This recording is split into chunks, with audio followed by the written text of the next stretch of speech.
لکه څنګه چې پښتانه د غوز د ونې پوستکی د غاښونو پاکولو او شونډو سرو کولو لپاره کاروي، دغه شان په برما کې خلک په خپله د یوې ځانګړې ونې له پوستکي د تناکا په نوم یو ډول کریم جوړوي او په مخ کې پورې کوي. دوی وایي له دې سره یې د مخ پوستکی ښکلی کیږي. د فروری په 12 د رنګون په شین باغ نومې پارک کې د تناکا میک اپ سیالۍ وشوې. په دې سیالیو کې ګډون کوونکي وایي دوی غواړي چې په برما کې له پیړیو راهیسې په دودیزه توګه جوړیدونکي دغه کریم د تعلیم، ساینس او کلتور لپاره د ملګرو ملتونو ادارې یونسکو په فهرست کې شامل شي او د نړیوالې ورثې حیثیت ورکړل شي.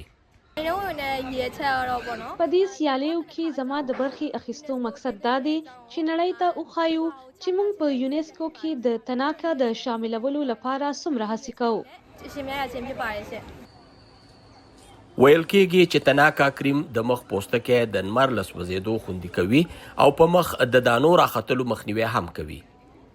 بلخوا د برما د کلتور څانګه وایي د تناکا د نړیوالې ورثې ګرځولو لپاره به یونسکو ته درخواست کوي.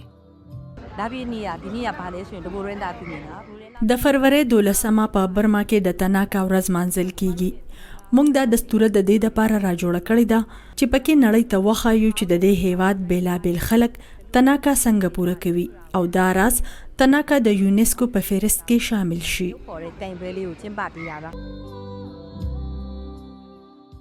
د رنګون په شین باغ پارک کې جوړې شوې دغه دستوره کې د ګډونوالو د ساتیري لپاره هم بیلابیل پروګرامونه ترتیب شوي وو.